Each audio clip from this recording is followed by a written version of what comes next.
Touchdown Tampa Bay. You're listening to the Pewtercast.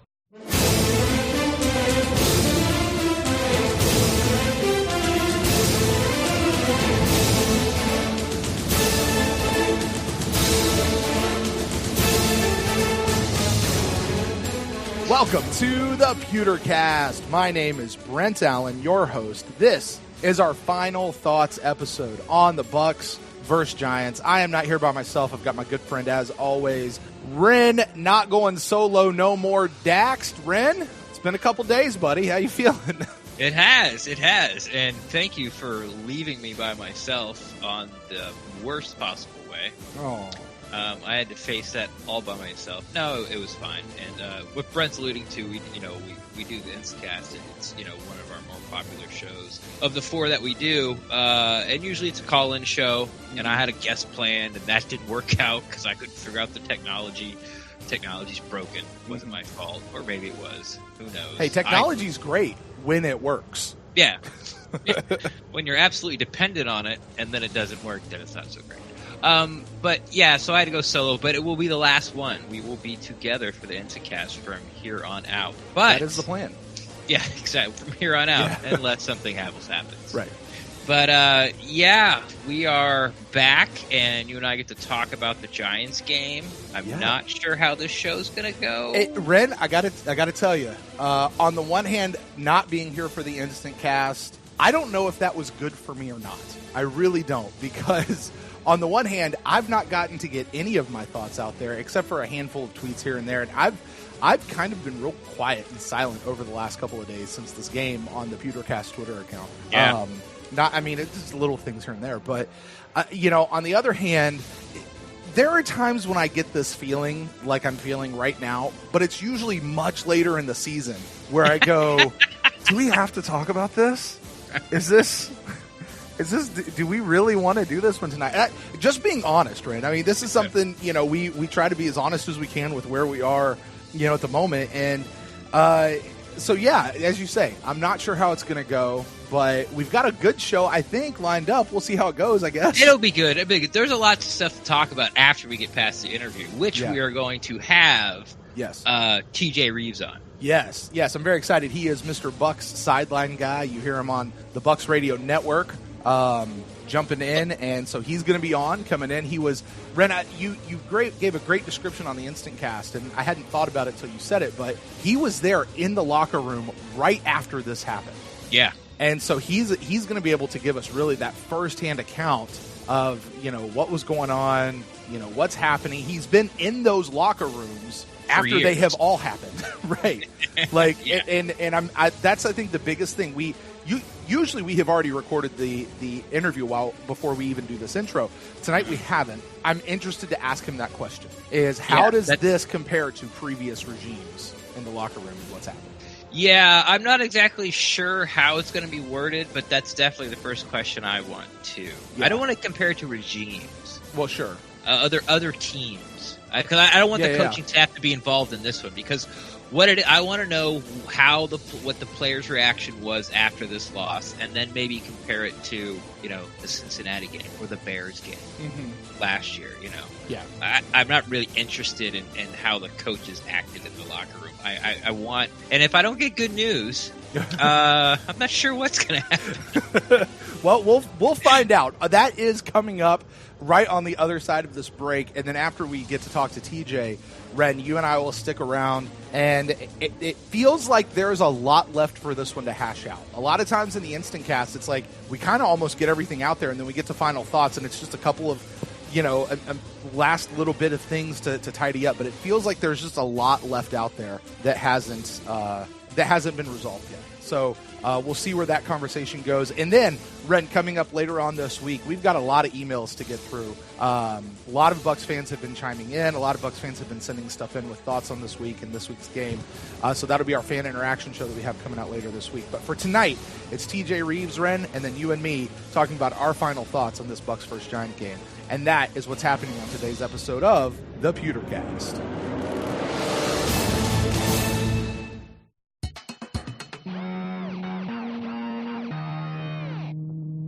Friends, let me ask you a question. When was the last time you took that special someone out on a date? How expensive was it? The average date night these days costs around $115, and that doesn't even include babysitters for the kids if you need them. Now look, I don't care who you are, that's just plain expensive, especially if you're on a budget.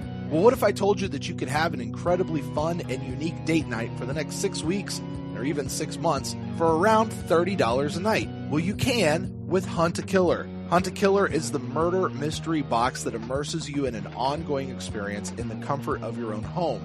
With every box or episode, you'll dive deeper into the case, sift through the evidence and the case files, and you'll be running red string from pin to pin on a map until you crack the case and catch the killer.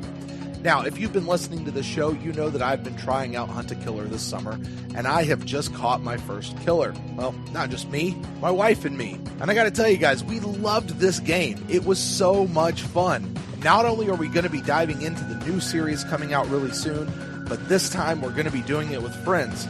So I guess that means double dates for me for a while. Listen, guys, this is a great, cost-effective way to spend time with friends and with loved ones working together and having a good time. Now, if that sounds like fun to you, I've got a special offer from Hunt a Killer. Just go to huntakiller.com and use the code PewterCast for 20% off your first box. Again, make sure to use the code PewterCast, that's all one word, for a 20% discount and to show your support for the PewterCast. See if you have what it takes to hunt a killer.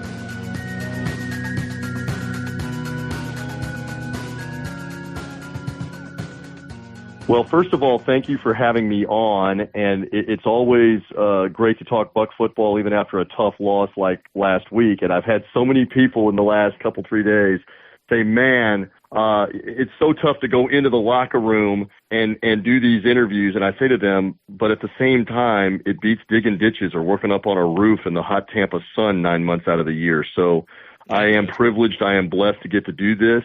It's one of those things that I have always wanted to be around professional sports and professional sports teams.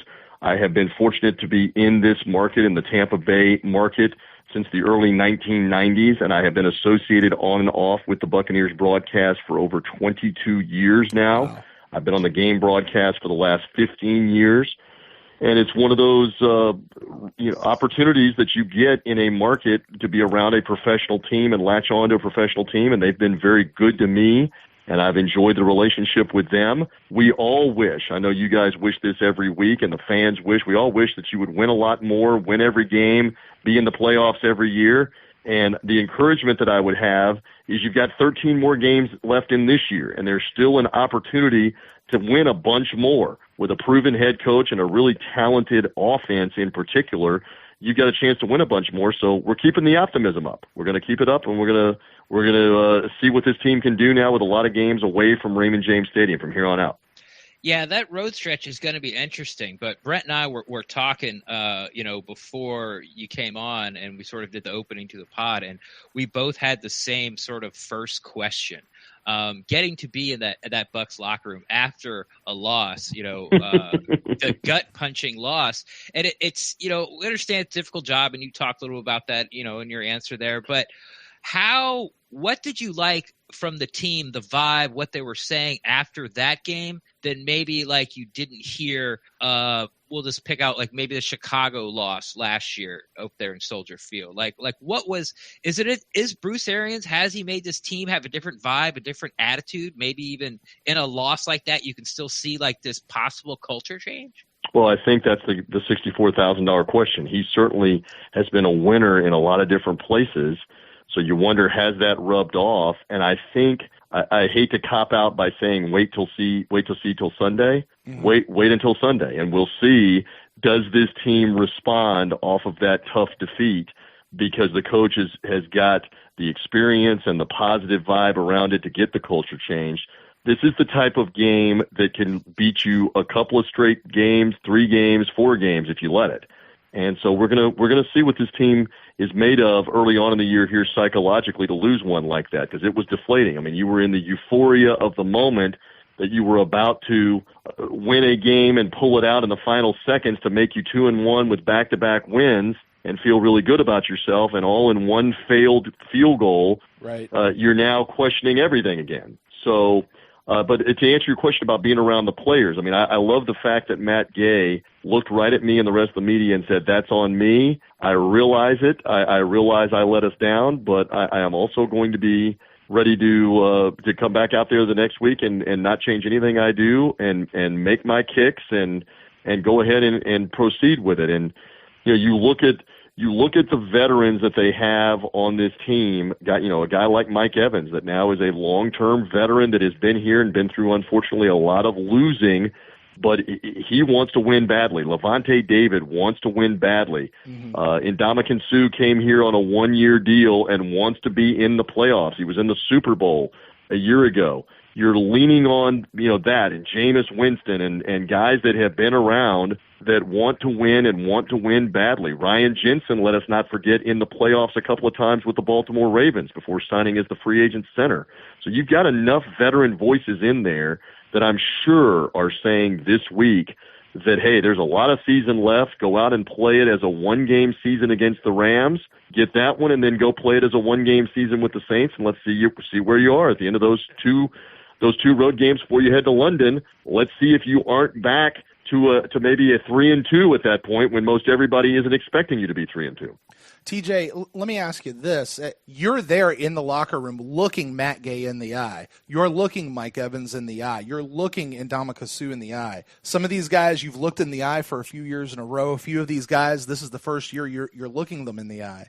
Do you notice anything different this year versus maybe a couple of years ago, or how these guys are responding immediately after, or is it still just when you're in there after the game, it's just the shell shock of oh my God, what just happened? Yeah, that one is the latter. That one was, I can't believe we didn't pull that out. And we're having to explain how Daniel Jones scrambled in on fourth down when all we had to do was stop him on one play, mm-hmm. and you're kneeling on the ball. And then you get the great bounce back in the final 40 seconds of completing the long 40-yard pass and getting the clock stopped, and you're thinking you're going to win the game and everything's good, and you don't win. So you're right. Shell-shocked is one way to look at it. I mean, deer in the headlights, one way to describe it. But I think it stems from the fact that Arians has been there, done that with so many different teams and situations, whether it's Pittsburgh or Indianapolis, where he was the offensive coordinator before, mm-hmm. or Arizona, where he won at a high level and a high rate. I think that you have the coaching staff, and let us not forget, Todd Bowles was a head coach, and I know he got fired at the end with the Jets, but they had a 10-6 season a couple of years ago. He's won there too. He's got other experienced assistant coaches as well that have been around, that in those meeting rooms with the different positions, with the different groups, they're going to keep the same message and the same confidence and keep the culture of positive and keep the attitude the right way that it needs to be. And then you've got to go out and execute on Sunday and do your own positive reinforcement, do your own encouragement by how you play. The coaches can only do so much, but they're not going to have a situation where these guys are coming to work right now facing doubt in the meeting room or on the practice field. That's not going to be the case, guys. How are the coaches, like, how do you see them making sure that that's happening? Like, can you tell what the coaches are doing? I'm not sure how much access you actually get, to seeing how the coaches and players interact. Like, how are they helping these guys get over, maybe a way that Bruce and his staff is doing it in a way that possibly you haven't seen done before? Well, we don't have access to the full practice to be able to watch, and obviously we're not in the meeting room, but I can tell you this, there's definitely a teaching aspect that you saw in training camp. I mean, let's go back to that. Mm-hmm. You could see he's got tremendous amount of coaches, assistants, and assistants to the assistants at these different positions. The teaching that was going on back in late July and early August, you could tell, especially with the younger players, that's going to pay off down the road with the trust factor. Mm-hmm. And you have a very young secondary on this team, but Todd Bowles and his assistants that are with him realize, get some games under your belt here, get used to the speed of the game, get used to the fire flying all around you. I mean, last week was a baptism by fire, a negative comeback by the Giants in the second half of that game. You got to learn from it. Those secondary guys are having no fun this week, the first couple of days, watching that game film from the second half of that Giants game. Let's hope they do learn from it. But I guess, to get back to the central point, the teaching aspect is what I have seen. and the teaching of Arians' offensive scheme, and the places that you've got to be and the blocks that you've got to have, and there are little things that lead to big things. The ability to block, the ability to pass block if you're in the backfield, et cetera, the things on defense like tackling and being in position. You look at the first play of the second half Sunday, you've got a rookie safety in Mike Edwards, and I'm sure it's been drilled in him a bunch about the importance, if you're the last line of defense, that you can't take unnecessary chances diving at a guy that you miss. Look at what happened at midfield. He dives at Evan Ingram. This is the NFL, and misses him. And Ingram is deceptively fast for a big tight end, and it ends up being a 75-yard touchdown. That is something you have to learn from, and I think they will learn from here in the coming games, especially a young position group like what the secondary is, guys. Yeah, you just talked about, the defense, and a little earlier talking about veteran leadership. Sort of the heart and soul and at least the guy who spoke the most, on the defensive side of the ball are now not on the team anymore. I know it's only been 3 games, but you're on the sidelines, so you get, you're privy to seeing who's rallying the guys during the game and who maybe is pumping the guys up, or the emotional or even the intellectual leader on the defense. From what you've seen so far, who seems to sort of be carrying, the leadership stick for the defense right now? Oh, I think Levante David is one of those guys. I mean, unfortunately, you've been without Devin White because he was injured right at the very beginning of the Thursday night game with Carolina, and then he's hurt and out last week, and he's probably not playing this week against the Rams with the knee sprain. The hope is that he could maybe be back for the Saints game or the London game with the Panthers, but that's a guy that you feed off of with his energy. But Levante David, a leader. I think Carl Nassib is another guy, too. You see him firing these guys up. What effort from this guy, not just with the pass rush. Again, I know it's a negative play, but go back and watch the Evan Ingram touchdown where he gets free in the middle of the field, goes to the far sideline. Look at who's chasing him, and one of those guys that's chasing him is number 94, an outside pass rushing defensive end linebacker. Carl Nassib is about 3 or 4 steps behind him, but he's flying and busting it and trying to make the tackle. Coaches see that. Your teammates see that. That's leading by example. I'm not going to give up on a play where a guy has gotten free on a long pass and I got every reason to stand around, hang my head, and go walk over to the bench. That rubs off on people, guys. Yeah, I mean, you mentioned Carl Nassib, and I think a play. I'm near positive I'm correct that it was Carl Nassib, but there was a play even in this last game where I think he was rushing it, and he got pushed all the way around to the backside of Daniel Jones, and Daniel Jones starts climbing the pocket, and Nassib turns around and bull rushes him from behind to, I don't know if it was a sack or if that's the one that caused the fumble, or he caught the fumble or something. Yeah, he knocked the ball out. On that play, he knocked the ball out with that kind of hustle. Right. And again, that's what the defensive line coach Casey Rogers is going to be pointing to that in the film session with the team and saying, this is what we want. This is the effort that you want. Go make a play, and even if it's not there initially, stay with it. Mm-hmm. And it was just it was exciting, and to see that effort. And he's a very likable, high energy guy, very cerebral guy, and he's one of those guys that's going to hang in there even if the times are tough. He had to hang in there, obviously, with the Cleveland Browns and tough times, and an 0-16 season, by the way. Mm-hmm. So let's see if he doesn't continue to be one of the leaders right now on the defensive side of the ball. Yeah, I'm right there with you. Nassib, high effort. It's almost criminal that he hasn't gotten a sack by now. But you're talking about Buccaneers, you're talking about sacks. You got to talk about basically the talk of the league, Shaq Barrett. And not a lot was made. Not a lot of hubbub was made about when he came in, all the stories that the reporters did. Not a lot of it was on Shaq. I think Greg Allman did one for The Athletic, a longer piece. But I know he likes to do it in inches. It was like 35 inches. So apparently to some people that makes sense, and that's a lot. But with your interactions with Shaq or what you've seen him, once again, you have this unique look of being on the sidelines on game day.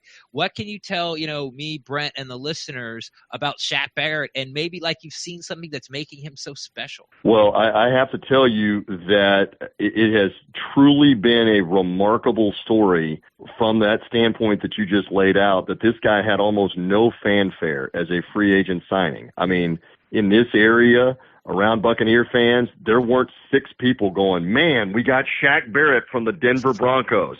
Things are going to be great in terms of a pass rush. I think most struggled to know anything about him before this season got underway. And so that's what makes this a great story, and that's what makes the league a great league. You look at him and the way he's playing, and you say, how was that guy not drafted for the Broncos to be able to sign him out of Colorado State with the level that he's playing at? Then you start to contemplate that all the great Buccaneer defenses and pass rushers, from Warren Sapp to Simeon Rice to Leroy Selman, none of them have ever had 4 sacks in a game. None of them have ever had 8 sacks in the first 3 games. Heck, the NFL, Brent and Wren, has not had a player with 8 sacks in the first 3 games since Mark Gastineau back in 1984, when he set the sack record that year that Michael Strahan eventually broke with 22 sacks. He had 8 in the first 3 games. Shaq Barrett is the first guy in 3 decades, basically 35 years, to have 8 sacks in 3 games. What a story. And nobody had that story when this year began. But again, he's a guy that's come to work. He's done obviously a great job fitting into Todd Bowles' system as an edge rusher, knows his role, knows his ability to stay in his lane, and containment, and he's taken advantage of opportunity after opportunity to go get the quarterback. Yeah, TJ, I mean, you talk about that, and I think about when the Bucs signed Shaq Barrett, our reaction, and the most that I think Ren and I could muster was simply, the fans of Denver seem to be really sad to lose him, so maybe he's okay. Like that was our litmus test. That's all that we could really find out about the guy, you know? But then you say this guy, what'd you say his mark was? Mark Gastineau? Mark Gastineau, the Jets' big-time pass rusher in the 1980s. That may be a little bit before you guys' time. He was a big deal back in the 80s. He's the last guy. I mean, you move forward to all of the pass rushers in the NFL. In the present day, Aaron Donald, as dominant as he's been with the Rams, hasn't had 8 sacks. I know he's a defensive tackle, but he hasn't had 8 sacks in 3 games like this. We mentioned Simeon Rice, who was such a terror for the Bucs in the early 2000s, didn't get off on a clip like that. And I don't know if it's going to sustain. I don't know how many more he's going to get the rest of the year, but it's been really a fun story. And let's not forget that a big key to his success is the job that Vita Vea, Ndamukong Suh, Bo Allen, and Nacho, as they call him, Raheem Nunez Roches, have done up the middle, drawing double teams and clogging up the middle and freeing him up and freeing Carl Nassib up to bull rush or to speed rush around one guy on the end and make the play. So sometimes, Sapp used to talk about this all the time, that just because I didn't get the sack doesn't mean that I wasn't key to what went on. Or just because Simeon Rice didn't get the sack doesn't mean that he wasn't key when they were double teaming him. We look at it as the unit. The unit got that sack. Mm-hmm. And so that in some ways you do have to pay your respects, tip your hat to what the defensive tackles have been doing in these first 3 games in terms of jamming up the middle and freeing those guys up to be one-on-one on the outside. Yeah, I just want to jump in here real quick, sort of defend myself before Brent gets his next question. And I do remember Mark Gastineau and the New York sack exchange. I've been a football fan a little longer than Brent has. I remember Joe Klecko and those guys. So I just want to get that out there. Well, remember, for a lot of your audience, you're talking about the 1980s, and that might as well be on the moon in terms of the NFL. But there was a time when you had dominant pass rushers. Lawrence Taylor was in that era too. A lot of those guys, and then of course that spawned into Reggie White. I mean, you think about Reggie White never had 8 sacks in the first 3 games. Lawrence Taylor never had 8 sacks in the first 3 games. So it is pretty remarkable what Shaq Barrett, unheralded, has done for the Tampa Bay Buccaneers. Yeah, and that was something we had a conversation with each other about over this last week was, Shaq Barrett coming off this 3-sack game in Carolina. Is he going to repeat that, or, is that going to be something that he's going to be able to – is the other team going to now figure it out and be able to shut him down? And you had mentioned just a minute ago you're not sure if that's going to be sustainable, and we'll see. But, hey, listen, he comes back and answers it with a 4-sack game the next week, so I think I collectively speak for all of Bucs Nation when I say, let's do it again. Let's just keep it going as long as we can. And do you happen to know, Well, TJ? You have to believe turning it to this week's game with the Rams, Sean McVay is going to have a tight end over there a bunch, and he's going to have a back over there a bunch saying, you cannot let that guy come free one-on-one here to protect Jared Goff's blind side, because we've now seen it on too many different pass rushing opportunities against Carolina and the Giants that if you leave him one-on-one, it's going to be a problem. He's eventually going to get there. He's going to get home a couple times, 3 or 4 times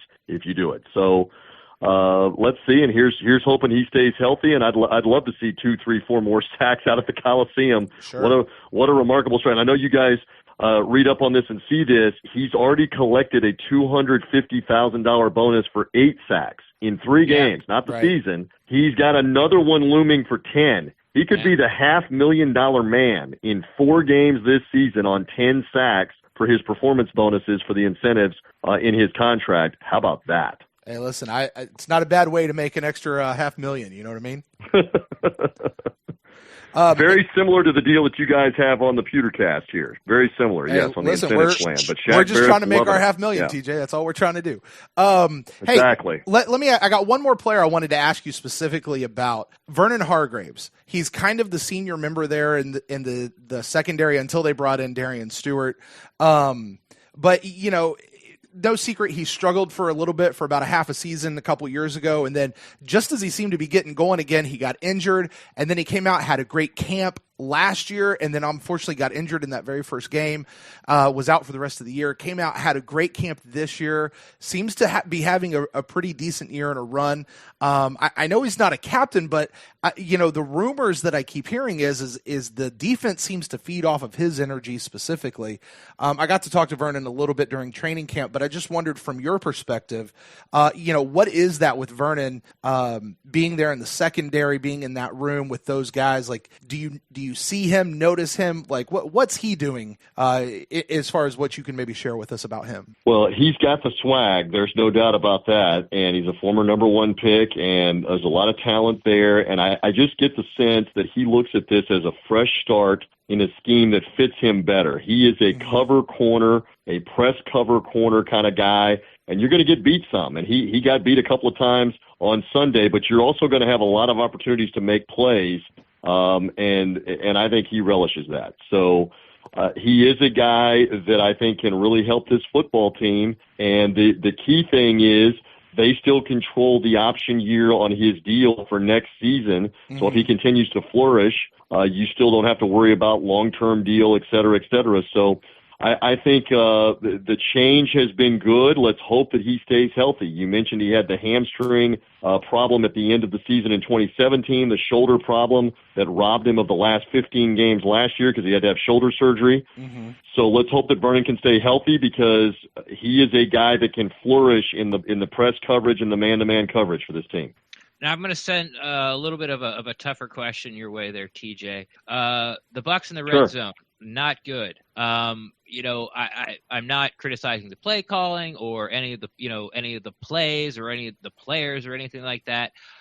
Is there anything that you've seen or heard or sort of what's going on maybe in the media room that you can sort of put your finger on and say, here's what the problem has been for the Bucs in the red zone, and they have a plan to fix it? Or has it just sort of, just been dumb luck, or has it just, been, hey, they just have to execute better? I think it's all of those things, and you add one more. You got a new play caller in Byron Leftwich, and the coaches will tell you, the play callers will tell you, one of the biggest challenges and adjustments is what happens when the field is compressed, and it's now a 20-yard field to score or a 10-yard field to score, and the defense doesn't have to cover as much ground or worry about as much stuff, and you have to get more creative. I will say this, the little quick screen to Mike Evans for the touchdown last week, that's something we had not seen. That was a great look. That was something that, again, you're working on that. You're waiting to pull that out at the right time. They knew that the defense they wanted to use it against, and there it was. So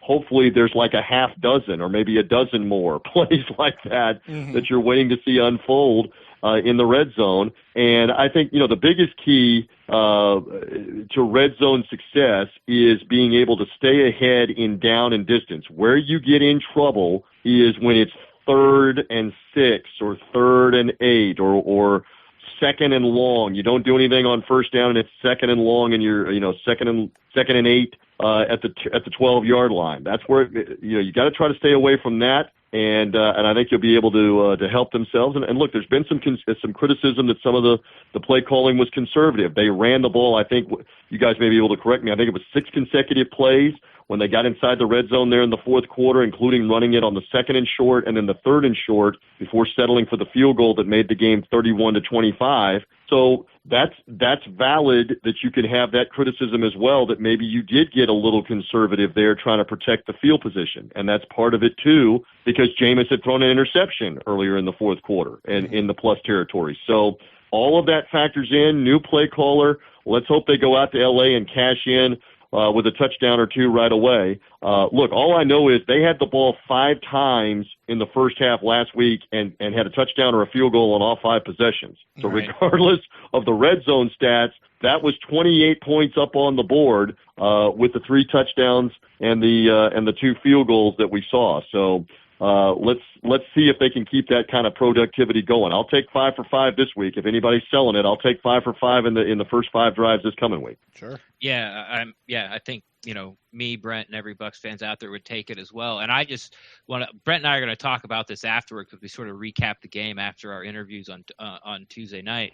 But I want to go ahead, since you're here. What do you think about this? And if you don't want to answer, you don't have to. What Byron Leftwich? I've heard this criticism about the play calling, turtled after the Jameis Winston interception, which you talked a little bit about. But in the 49ers game, Byron Leftwich ran the ball heavy in the fourth quarter. And then he ran the ball heavy in the fourth quarter of the Panthers game. And then we ran the ball heavy in, this last game, the Giants game. So, I think it's more to their MO than it was them turtling. And it's hard to really complain about it since they took the ball every time and just ran it down the field and end up getting points. So, that's sort of my little pet peeve about I understand people are upset and they don't understand where the offense went in the second half and the first half, but scoring every time you touch the ball, that's definitely the outlier. It's not, that's not normal for any NFL team. I would agree. And you try to, look, the drive that they had that resulted in the field goal to make it 31-25, they ran the ball successfully all the way down the field, like you were mentioning. It's just the Giants tightened up. Once it got inside the 15 and down to the 10, they tightened up and were able to stop it. And it's a balance. And this is another thing that teams do, and to kind of take your audience here into the inside. Bruce Arians has a couple of members on his staff that are doing what's called the self-scout. And they are watching the game tape as if they're an opposing coach. And they are pointing out to Byron Leftwich and pointing out to Todd Bowles, hey, you realize that you ran the ball 3 consecutive times out of the same look with the tight end and the receivers in the same spot. Just be aware that you came out 3 times in a row with the same personnel group lined up the same way and ran the same kind of play. Now, maybe you were doing that on purpose, but those are the kind of patterns that good coaching staffs are going to pick up on because they're suddenly going to be able to tell their players, hey, this personnel group, they're running it right, be ready, telling them in a headset to be ready for it. So self-scouting is a big part of this, and I think they probably have taken a long look here at what can be better in the red zone play calling, and are we too much run heavy right now in the second half? Some of that is predicated are you in the lead? Are you trying to wear down the other team? I mean, it was hot again Sunday, even though it was a later game. Were they trying to wear down the Giants there in the fourth quarter with the run game because they knew they were vulnerable from having been on the field for so long? They certainly were trying to shorten the Carolina game in that fourth quarter and pull it out by running the ball. So that's part of the tactics, part of the strategy too. But you're right. You've got to, over the course of 16 games, self-scout and understand, are we doing something too much on our own, self-inflicted, that's to our own detriment? All right, TJ. Well, I tell you what, let's go ahead and kind of wrap this up and let's end it a little bit more on a lighthearted note. You get to be there on the sideline. You're in a position that a lot of Bucs fans would just die to be able to be a part of.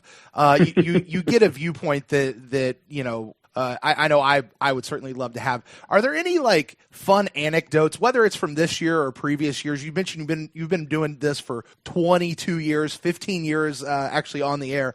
Any fun anecdotes maybe that you could share with us of something you've seen from maybe a perspective that the normal Bucs fan wouldn't be able to see? Tell us a story. Well, there's all Yeah, there's all kinds of stories. There's 1,000 stories in the Naked City, and most of them have to stay there. But whether it's like Sunday, for example, you're standing there before the game, and Mike Allstott and Derek Brooks and Warren Sapp about 5 minutes before kickoff are standing right down there with you, and that never gets old. That's really cool to get to talk with those guys, because at this point they're fans like the rest of us are. They used to play and used to break their bodies and bleed and try to win games, but now they root just like the rest of us. They're helpless.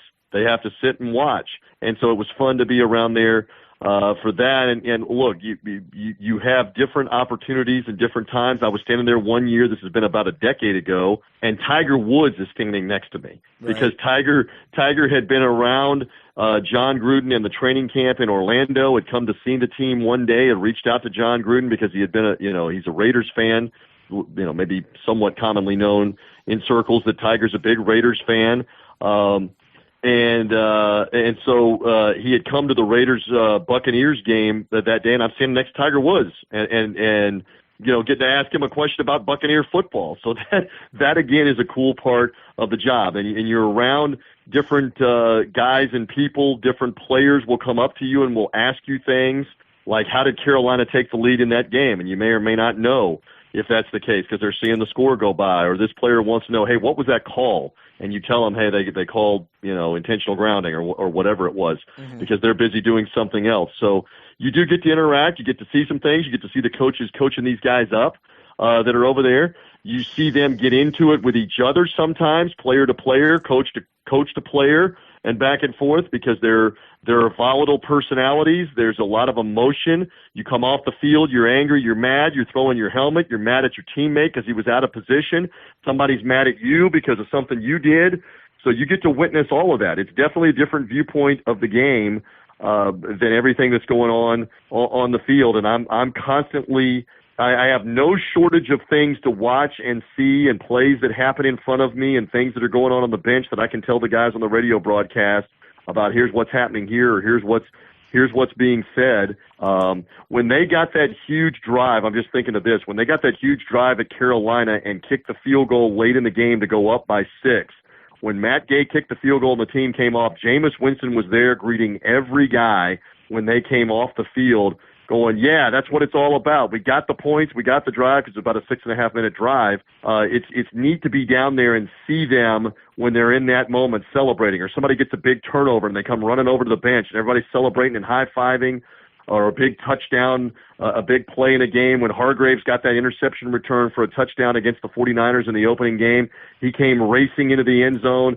wrapped around the end zone. Half the teams out on the field congratulating. They all came running right back by me. So you almost get to share in it for like 5 seconds. Like, hey, there's everybody celebrating right here with me when they come running by. So you're right. It's a privilege, and it's a lot of fun to be down there and see a lot of these things. And I will tell you that Bruce Arians is highly entertaining. Interacting with the refs, his own coaching staff. You see a lot of it on TV. They're showing him. I know he was wearing a microphone as well for the Carolina game. They had him mic'd up for some of that game for NFL Films. So he is very entertaining to sit, to listen to, and to watch right now in the early stages of his Buccaneer coaching career. So it's a lot of fun to be down there, guys.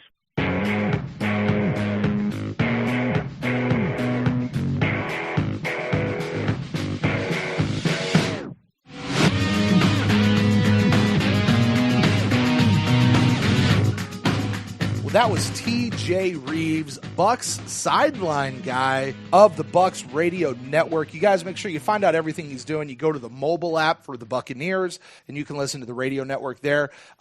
Ren, TJ also does a couple of his own podcasts. He does one for the Buccaneers, Nothing But Bucs. Pod. You guys can go check that one out. That's available on all the major stuff. It's really for the Bucs. It's all the post game. It's kind of, I guess, there's the Salty Dogs podcast, and then there's this one. It's kind of the two, I guess, Bucs official podcasts that they have out right now. Yes, yeah. And then he has another one he does called 3 Dog Thursday, which is a little more NFL wide. But that's college. Right. And that's where you guys can make sure you check out TJ and some of the other work that he's doing. We'll link to those in our show notes as well, so people can go back and check those out. But fun conversation to have with TJ.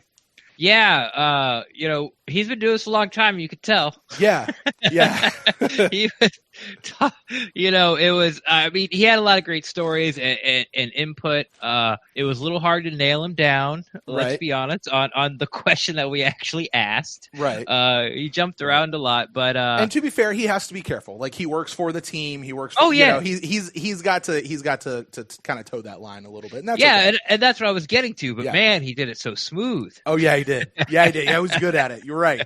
He's been doing it a long time. He knows what he's saying. He didn't hem and haw about it. He's just like, well, here's how we'll talk about it. Just got to get better. Right. Just got to better. Right. Oh my God. Got to finish. Finish. Oh, I don't need to hear that anymore.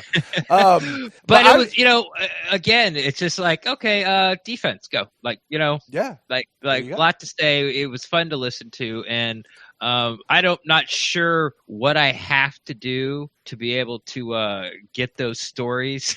Right. Because when TJ put out the memoirs, when you decide to hang up the mic, put out that book because I'll read it. Right. Exactly, TJ. And, I got to tell you, I told him after we kind of cut the interview, Ren, anytime you need somebody to come hold his microphone for him while he's out there, give me a call or come mash a button for him. I'll be more than happy to stand right next to him down there on that sideline and, see what we can see. Ren, let me ask you this. Sure. In the intro, I kind of talked about how, I don't really know if I want to do this episode, if I want to talk about it. But after talking to TJ, I'm a little bit more upbeat, kind of about where we are as the Bucs right now. Yeah, it helps. Which is why we do the show.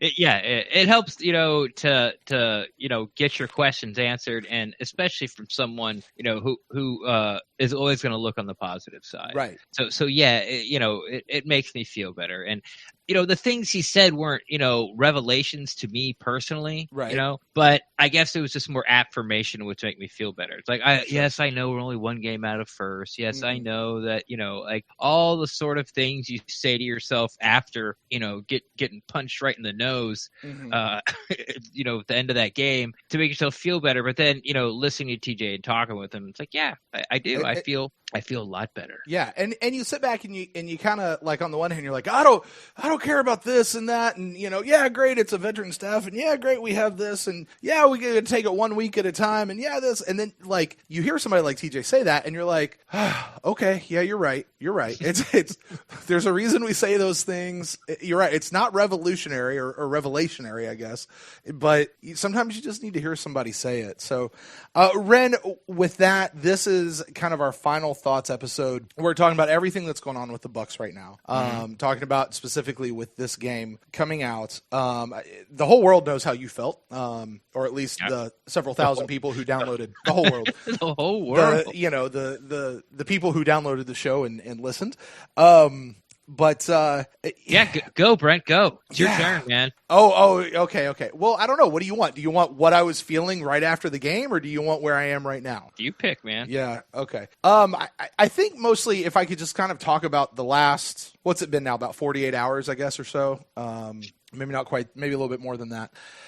Like anyone else, I mean, you really, I think everybody just felt sick after this game.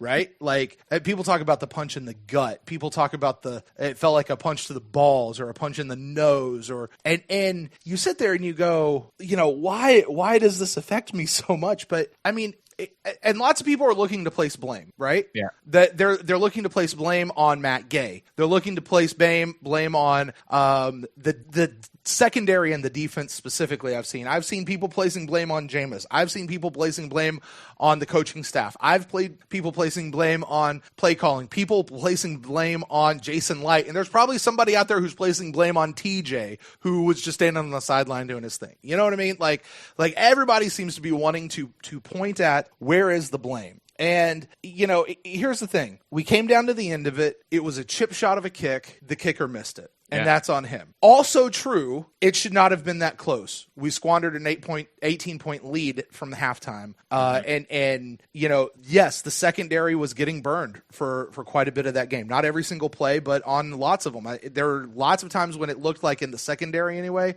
I wondered if Mike Smith was back around the stadium. There were times they didn't look like they could tackle. There were times they were just getting roasted, and it didn't look I guess as sharp as I thought at times. But then the front seven, man, they, especially in the second half, which is very weird, looks, those 4 sacks from Shaq and the recovered fumble and just all these different things. You had that going on, but then yes, Jameis throws an interception, but quarterbacks throw interceptions. That's going to happen. We cannot expect Jameis to never throw an interception again in his life. It will happen. This one, I don't know, Ren, if I could say that this interception was the result of a bad decision or bugaboo or just a good play on the defense, or I don't know, misrun route. I don't know why it just happened, but he threw one. He's thrown 1 interception in 2 games. I don't love it, but it is what it is. He had a fantastic first half. Mike Evans had a fantastic 3 touchdowns in the first half alone, and it was a good game. But all of the reasons that people are looking to place blame, it's all a part of it. But at the same time, and I say all of that to bring it down to this. This is how football goes. Right? Like look around the league. This is how things go a lot of the times. It's how Buccaneers football goes. It certainly is. No, but I mean, so you go in and yeah, you're up big, and maybe I don't want to say, you could squander it if that's the word you want to use, but we were still ahead, right up until we weren't. Right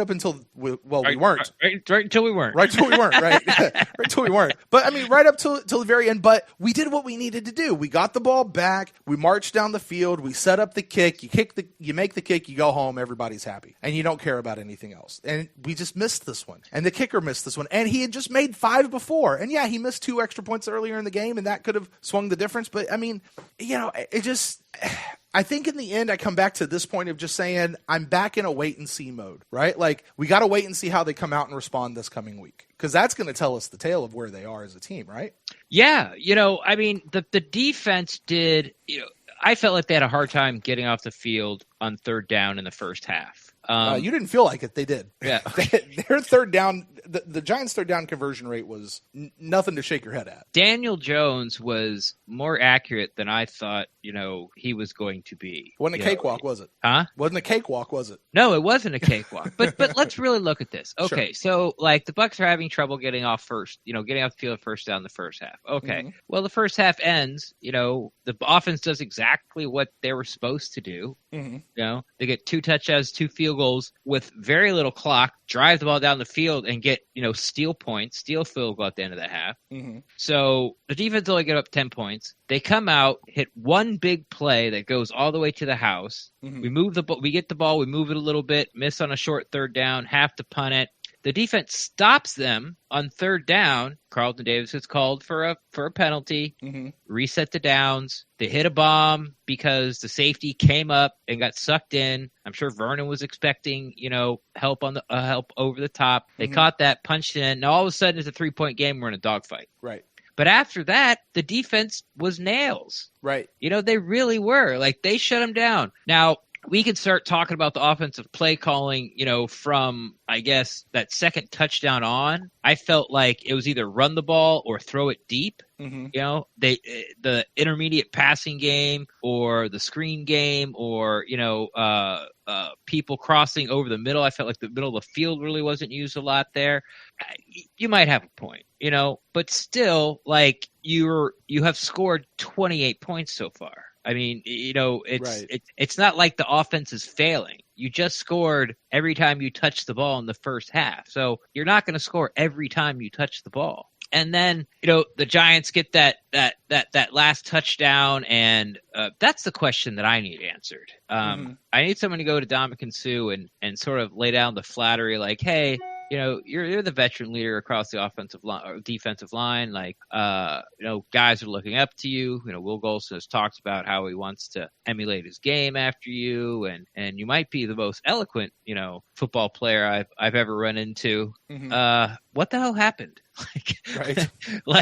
Why didn't you get to where you needed to be on that, when the seas parted, the pewter seas parted, and Daniel Jones ran that in for the touchdown. Because we've heard now that there was a twist on Vea did his part.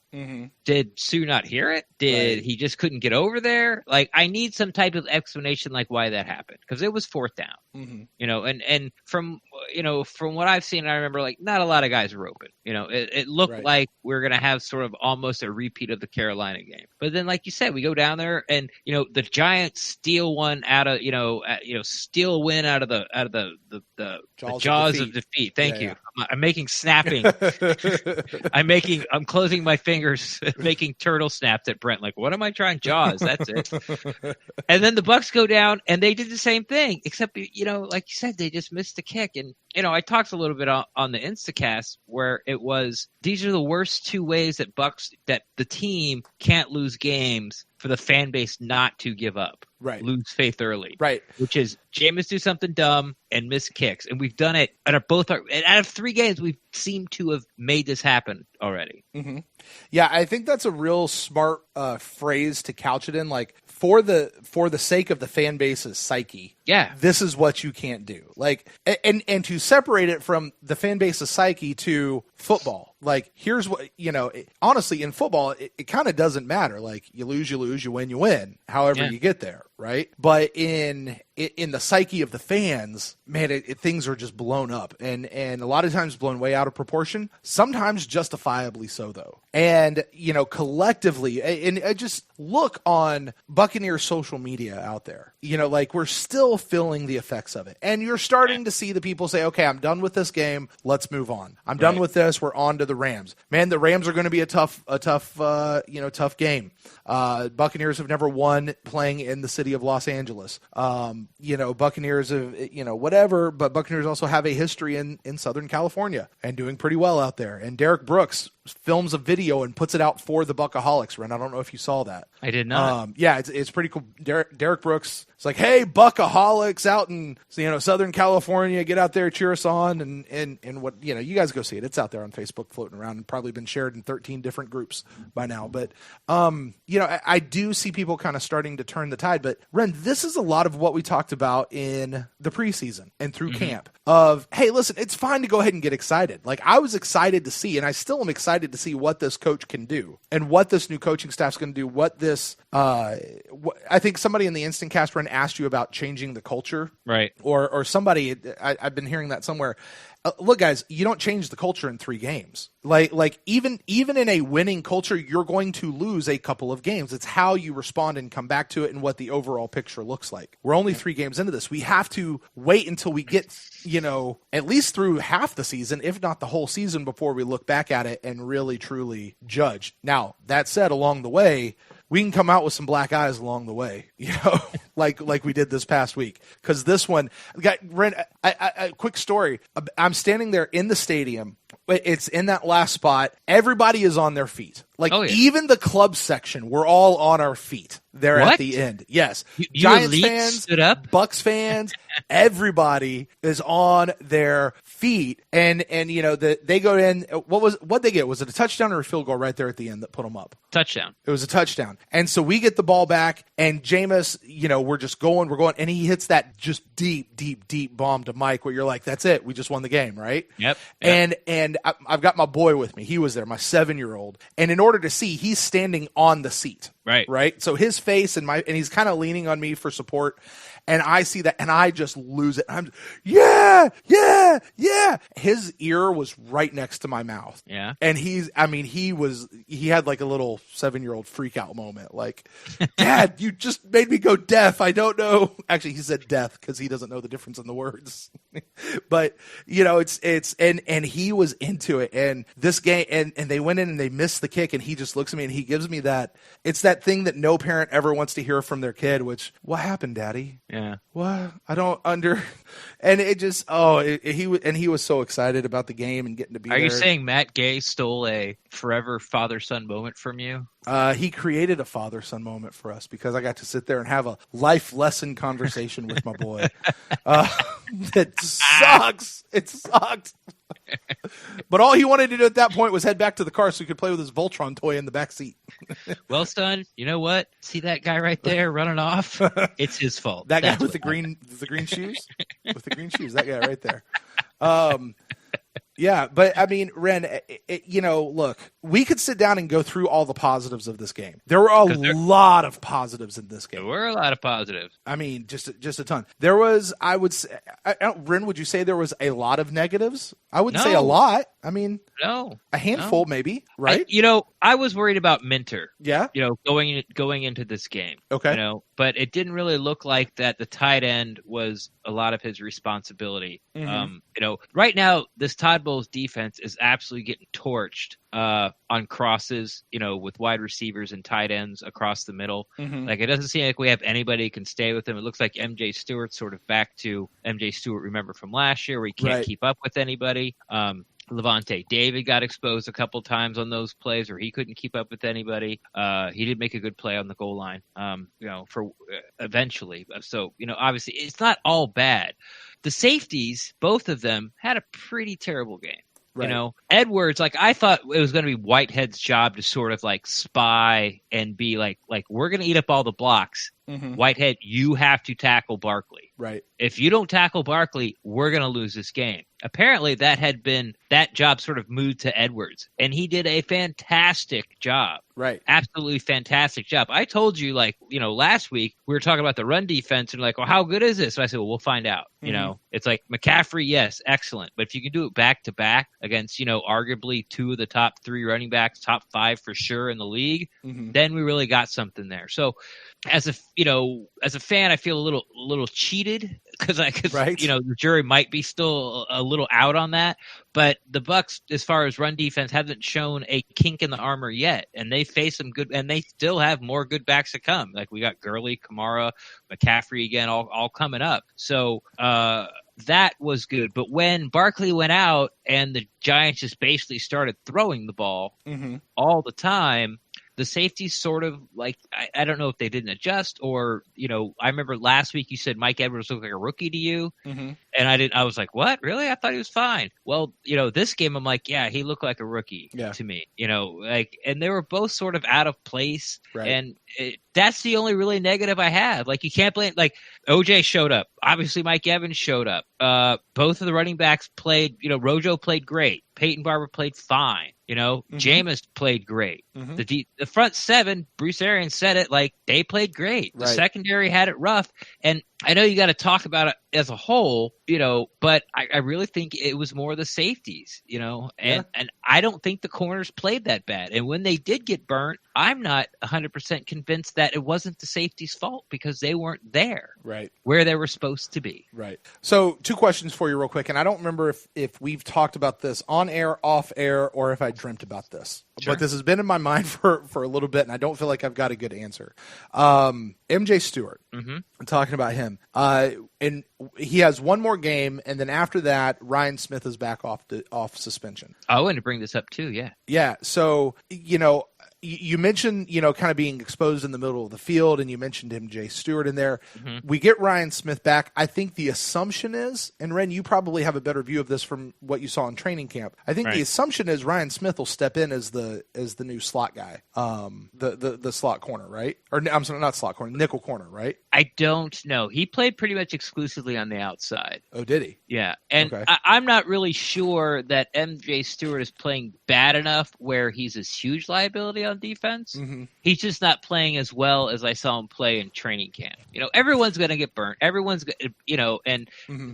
With the overreaction of society today, if someone catches a pass on you, you got burnt. Right. It's like somebody catches a 7-yard slant and makes a first down. Oh, Hargrave's got burnt. It's like no, they're gonna complete passes. No one's gone 0 for 35 in a game. Right. No, where Vernon Hargraves got burnt was when it Ingram took that 75-yard pass and ran it in. I wasn't really happy with that effort. Yeah, that's when he got burnt.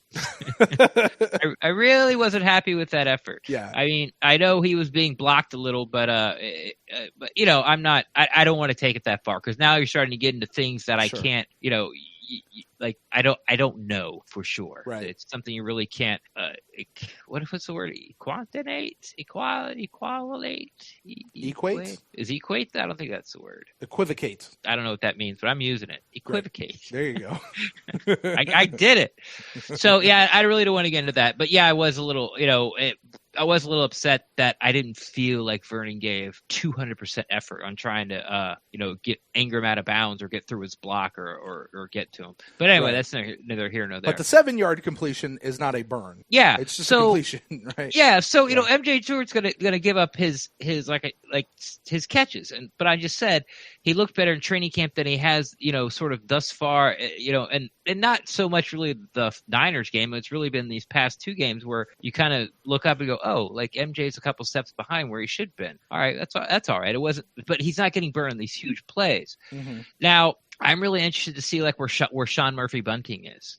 If there needs to be, or if there should be an upgrade with the secondary, I don't think Ryan Smith is any better than Hargraves or Davis. Right. The different ways they plays, with Hargraves' instincts and with Davis' size. But I'm not sure he's a nickel corner. Mm-hmm. You know what I mean? Right. The safeties we're just kind of stuck with. Yep. They're going to have their good games, and hopefully, the quicker Mike Edwards sort of figures things out, and the quicker, obviously, the better. I know Darian Stewart's made a Pro Bowl or an All-Pro or something, but that was a long time ago, and I know he's got a lot of games under his belt. But when he was in, I wasn't particularly impressed with him, and I know he blew a coverage or 2 in preseason. I remember Bruce Arians talking about it. Mm-hmm. So I really think if you're looking to upgrade MJ Stewart, you got to look for Sean Murphy Bunting, and I would like to know sort of where he's at in his development. Yeah, it would certainly be that would be one of those questions if we can get the coaches in to tell us, and even if they were here, they wouldn't tell us till at least after the season. But yeah, Sean Murphy Bunting. Hey, I got an unfair question because I thought about it for a couple of days. Okay, go ahead. But Ryan Smith is coming back. We just talked about it. Right. Someone's got to go. Yeah. Who goes? Tanner Hudson. Think so? I only say that because, okay, like when push came to shove this last week, okay, you had 4 people out. Yep. You had the normal 2 guys who go out for the offensive line. Right. So who's your last guy on the roster that sits? Right. And it was Tanner Hudson, right? Right. That's, I mean, if you come down to that specific thing, like. But they just did bring up Patrick O'Connor today. Oh, did they? I haven't seen that yet. Did they? Oh, I know. We'll cover it on, later on on later episodes. But they put Gabbard on IR and brought up Patrick O'Connor. There you go. So I mean, so it could be Patrick O'Connor goes back down. What do you think about TJ Logan? TJ Logan, so far it looks like was brought in solely for kick return. And what, he's returned like 1? Yeah, everything else has been moved out of the back of the end zone. So I mean, I don't know what his. They don't like. I don't think he's played it. I don't think he's played it down as far as like quote unquote running back. Right. So Ryan Smith comes back. Let me ask you this: what if it's Ryan Smith who goes? Well, if it was going to be Ryan Smith who goes, they wouldn't have kept him for 4 games. He would have been gone a long time ago. Can they cut him if he's facing suspension? Yeah, Can they? Okay. Yeah. Well, I mean, there's sometimes those rules where they can or can't. That's I don't. You're wave injured, but we can't. No, what do they do? Put you on IR. Yeah. And as soon as you're better, they cut you. Right. It's what they did with the offensive line guy and Mitch Unrein and all those guys. Yeah. Can't do anything until you feel better. Oh, you feel better? You're on. Yeah. Right. Exactly. Get out. All right. I don't know. My initial instinct would be to say somebody like Tanner Hudson. Tanner Hudson, look, he had a great preseason. You want to protect him as best you can, but at some point when it comes down to it, if he's eating up a roster spot that you need somewhere else, then he's eating up a roster spot you need somewhere else. I'm curious to see what they're going to do with all these quarterbacks they just worked out. And we'll get into this on the Buck in the News show. Yeah. But, as we record this, they worked out a whole bunch of wide receivers and quarterbacks earlier today, having just placed Blaine Gabbert on IR. So they have Nick Fitzgerald already on the practice squad. So are they really looking for yet another quarterback when we have Ryan Griffin right there, who we all think is perfectly capable and ready to go? And if Ryan Griffin is not ready to go or capable of going, then why is he still on this team? So again, all of that may be a preview of our Buck in the News show. But for this, Ren, final thoughts. All right, one final question from me as far as this whole deal goes. couple of weeks ago, right after the 49ers game, you and I both discussed kind of losing faith in Jameis. Right. Not having do what? Yeah, he wasn't giving us any ammo to defend him. Right. But we also said we still had all the faith in the world in Bruce Arians and what this coaching staff could do. And it's possible that Jameis could win that faith back over the course of the season. Now, we're only 2 games removed, but from where you saw, and it's kind of unfair to ask it after a specific game because you'll be biased by that particular game, right? But, a couple of games later, do you still kind of stand by that idea of, losing? How's your faith in Jameis, I guess I should say? My faith in Jameis is fine. It wasn't more of that I don't trust Jameis Winston anymore. It's just that, look, man, I can't publicly defend you if you're not giving me my bullets. It was time for me to be quiet about talking about, well, every year his interceptions have gone down, and every year his touchdowns have gone up, and every year his completion percentage has gone up. And now, he's fixed his fumbling problems. Like, when's the last time he fumbled? He worked out really hard, fixed his fumbling problem, always working on his footwork.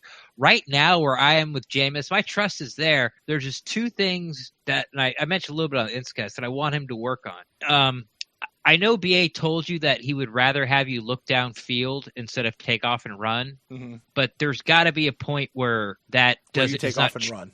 You take off and run. Yeah, there's got to be, like, he's taking too many of these coverage sacks where he has a very clear lane where he can go and get stuff, but he's been told by his head coach that he'd rather have him look downfield, and that's what he's doing. So they need to fix that. That also, what you've heard if you watch the videos or been to practice and listen to the these after practice press conferences, Bruce Arians say things like, you look deep to short. If the deep shot's there, take it. And I think Jameis has also taken that to heart. And you saw, sort of in the second half of that game where it felt like it was either a handoff to Rojo or Barber, or he's throwing the ball 40 yards down the field because he had one-on-one coverage, like take the shot. Like, those 2 things that your coach has asked you to do are not absolutes. Right. There has to be, like, we saw it in the, oh God, what was it? What game what game? Oh, the Panthers game. Yeah. Where we're close to the red zone or in the red zone, and it was like 3rd and 7, and Dare comes out of the backfield, and he's wide open, and Jameis can dump to him, and he catches the ball and gets the first down, move the chains, here we go. But he takes the shot to Mike because he had one-on-one. It was a great pass. It would have been a good, not great, but it would have been a good catch, but he didn't catch it. So now we're kicking a field goal. So that it's a hard balance to figure out. I understand about my coach telling me to take the shot deep. I threw it. He should have caught it. Why are you yelling at me? Right. So, but those are the 2 things that in this new offense that I'm just worried about Jameis's game, or could be improved. I should not say worry, that I would like to see improvement. And, maybe it's just me as a fan, but I think that, we're leaving points on the field and leaving drives on the field because those 2 things do not have to be absolutes. Right. I think I mentioned in one of our previous episodes here, one of the things that I'm concerned about with Jameis is that he's losing a little bit of what it means to be Jameis.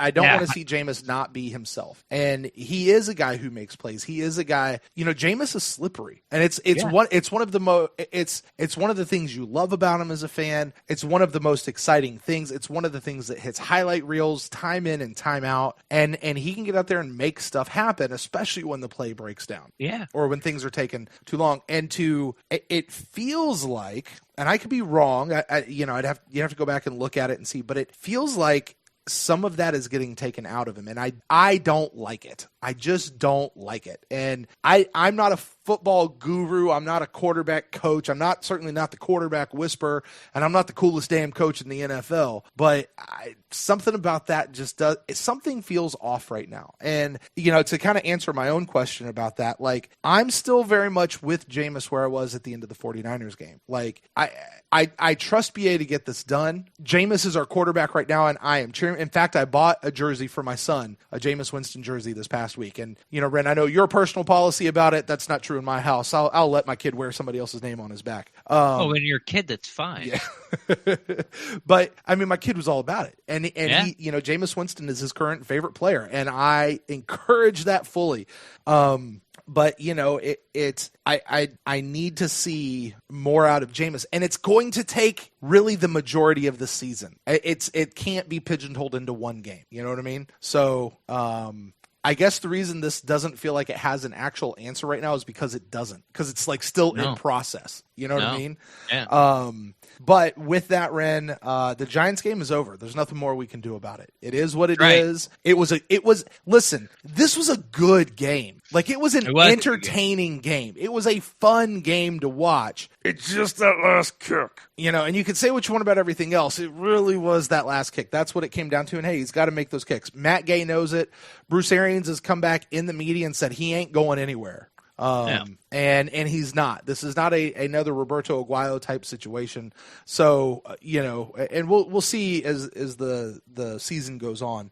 But Ren, that's it. We are now on to the Rams game. Yes. We have pushed the funeral pyre out into the lake. Yes. Shot our flaming arrows into it and sent it sinking to the bottom and over the falls at the same time. There you go. And we have Sean Bean to this thing. And but we are not, even though you and I may be done with it, Ren, our fellow fans are not quite done. They have their final words to give on this. That's going to be coming up in our next episode here of the Pewtercast. We're getting to emails, questions, comments that you guys have been sending in. So you guys be on the lookout for that. That'll be coming out here in just the next day or so. It's kind of the second half of this. And then later in the week, our Buck in the News show. You've already heard Ren and I talk about it a few times on tonight's show. That's where we'll take the entire week's worth of news. We'll take the roster transactions, injury reports, and we'll scrub through all of that as we look towards this Rams game coming up this weekend. Ren, why don't you tell the folks where they can get in touch with you on the internet? Best place to find me is on Twitter at RenDax, REN_DAXT. I'm always down to talk Buccaneers football. I can't decide. I want to say it like that, but when I hear myself say it, I'm like, God, it's just so dumb. Buccaneers football. If you guys want to get in touch with me, you can find me at Brent Allen Live across all the social medias. And the show is at the Pewtercast on Twitter and on Facebook. I've been pretty active on Facebook a lot lately here, Ren. A lot of people starting to interact with us a little more over there. They just are.